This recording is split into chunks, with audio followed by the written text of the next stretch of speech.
Hello friends, today I brought for you class 5th English second semester exam question paper with its answers. तर नमस्कार मित्रमैत्रिणींनो, आज आपण बघणार आहोत इयत्ता 5वीच्या द्वितीय सत्र परीक्षेचा इंग्रजी या विषयाचा येऊ शकणारा पेपर आणि त्या पेपरमधील प्रश्नांची आपण लिहू शकणारी उत्तरे. तर हा व्हिडिओ खूप मजेदार होणार आहे आणि त्यामुळेच या व्हिडिओला सुरुवात करण्यापूर्वी हे चॅनल एज्युकेशनल मनोहर यावर आपण नवीन असाल तर हे चॅनल आपण सबस्क्राइब करून घ्या आणि हा व्हिडिओ बघितल्यानंतर इयत्ता 5वीच्या जास्तीत जास्त विद्यार्थी मित्रमैत्रिणींना आपण शेअर करा. चला तर यातील प्रश्न पाहूया आणि त्या प्रश्नांची आपण लिहू शकणारी उत्तरे पाहूया. क्वेश्चन 1 काय म्हणतोय बघा. Write the following numbers in words. दिलेले तुम्हाला या ठिकाणी नंबर्स आहेत, त्यांना तुम्हाला वर्ड्स मध्ये लिहायचं आहे.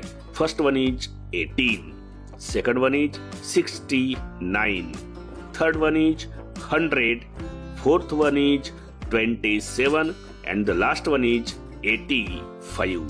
अशा पद्धतीने तुम्ही त्यांना वर्ड्स मध्ये लिहू शकता. The next question is write the following words in number.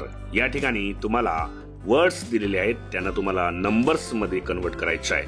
जसं फर्स्ट आहे 62, second one is 30, third one is 51, fourth one is 92 and the last one is 80.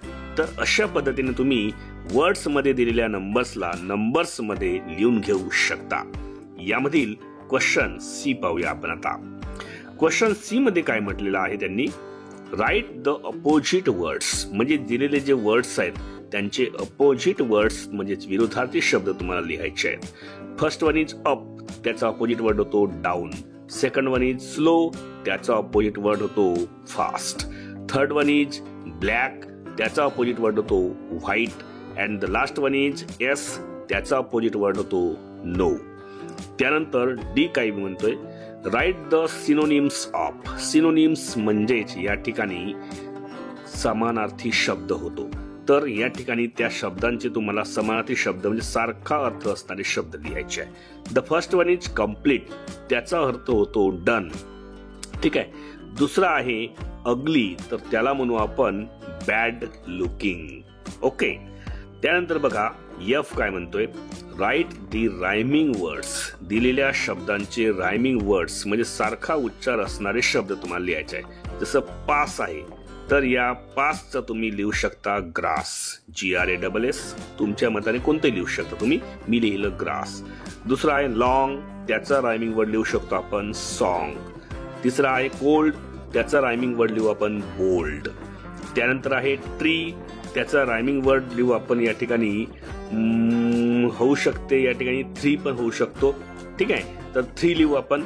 And the last one is call, तर त्याचा rhyming words तो आपण लिहू शकतो या ठिकाणी स्मॉल. ओके. तर अशा पद्धतीने तुम्ही त्यांचे रायमिंग वर्ड्स लिहू शकता. त्यानंतरचा क्वेश्चन आहे बघा, question 2A. What answer the following questions. दिलेल्या प्रश्नांची उत्तरे लिहा, तुमच्या मताने लिहायची आहे. पहिला, who is your best friend in your colony. तुमच्या कॉलनी मधला तुमचा सर्वात बेस्ट फ्रेंड कोणता आहे. मी कोणतेही नाव लिहू शकता. मी या ठिकाणी लिहिलं जसं अमन.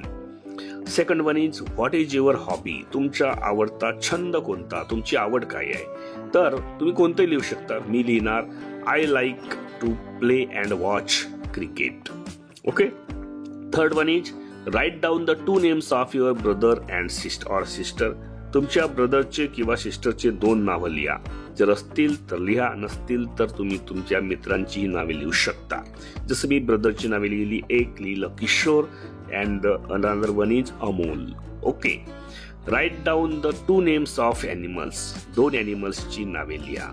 मग एक लिहू आपण या ठिकाणी टायगर आणि दुसरा लिहू आपण या ठिकाणी हॉर्स. तुम्ही कोणतेही लिहू शकता. त्यानंतर which is your favourite fruit. तुमचा आवडता फळ कोणता. जसं मी या ठिकाणी लिहिलं माझं आवडतं फळ ग्रेप्स, GRAPES. तुम्ही तुमचं आवडतं फळ लिहू शकता. ओके. त्यानंतर बी काय म्हणतोय बघा, make sentences using the following words. दिलेल्या शब्दांचा वापर करून सेंटेन्स तुम्हाला बनवायचे आहेत.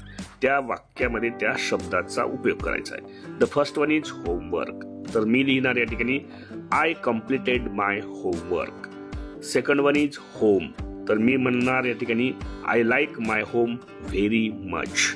Third one is school. मग आपण लिहूया या ठिकाणी माय स्कूल इज व्हेरी बिग.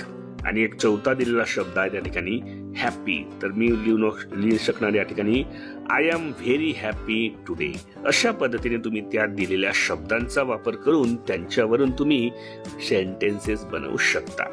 त्यानंतर काय म्हटलंय सी मध्ये बघा, write down the names of any 5 planets in the solar system. आपल्या सोलर सिस्टीम मध्ये असणाऱ्या कोणत्याही 5 प्लॅनेट्सची नावे लिहा. मग त्याच्यामधली आपली अर्थ सोडून द्यायची. मग आपण सुरुवात करूया. पहिला येईल त्यामध्ये आपण लिहूया आपण Venus, Mars, Jupiter, Uranus and the last one is Neptune. Okay, अशा पद्धतीने आपण 5 प्लॅनेट्स त्यामध्ये लिहू शकतो. यामध्ये बघा, हा शेवटचा प्रश्न विचारण्यात आलाय तुम्हाला. Write down any 5 pairs of one and many. म्हणजे सिंग्युलर आणि प्लुरल अशा 5 जोड्या तुम्हाला काय करायच्या या ठिकाणी लिहायच्या, एक आणि अनेक. मग एक लिहू आपण, मी लिहिणार लीफ, लिव्ज. त्यानंतर दुसरी लिहिणार मी मँगो, मँगोज. तिसरी लिहू शकतो आपण बॉय, बॉईज. चौथी लिहू शकतो आपण काफ, काल्व्ज. आणि एक 5वी आपण या ठिकाणी लिहू शकतो फूट, फीट. अशा पद्धतीने आपण या ठिकाणी वन अँड मेनीच्या 5 पेअर्स लिहू शकतो. तर आशा करतो की आजचा हा जो व्हिडिओ आहे, हा व्हिडिओ नक्की आपल्याला आवडला असेल. कारण आजच्या या व्हिडिओमध्ये मी आपल्यासाठी घेऊन आलो होतो class 5th second semester exam subject English यामधला येऊ शकणारा क्वेश्चन पेपर. आणि जर तो प्रश्न आले तर त्या प्रश्नांची आपण लिहू शकणारी उत्तरे मी आपल्याला एकंदरीत सविस्तरपणे सांगण्याचा प्रयत्न केलेला आहे. त्यामुळे हा व्हिडिओ नक्की आपल्याला आवडला असेल अशी मी आशा करतो. व्हिडिओ आवडला तर त्याला एक लाईक आणि जास्तीत जास्त शेअर करायला आपण विसरू नका. आणि हे चॅनल एज्युकेशनल बनवर यावर आपण नवीन असाल तर हे चॅनल आपण सबस्क्राईब करायलाही विसरू नका. अशाच पद्धतीचे द्वितीय सत्र परीक्षेचे सोडवलेले प्रश्नपत्रिकांचे व्हिडिओ जर आपल्याला बघायचे असतील तर त्यांच्या प्लेलिस्ट या व्हिडिओच्या डिस्क्रिप्शन मध्ये देण्यात आलेल्या आहेत. द्वितीय घटक चाचणी आणि द्वितीय सत्र परीक्षा अशा नावाने त्यावर जाऊन आपण बाकीच्याही विषयांचे आणि बाकीच्याही वर्गांचे व्हिडिओज पाहून घेऊ शकता. चला तर अशाच एका व्हिडिओमध्ये पुन्हा आपण भेटणार आहोत. तोपर्यंत सर्व विद्यार्थी मित्रमैत्रिणींना माझा नमस्कार.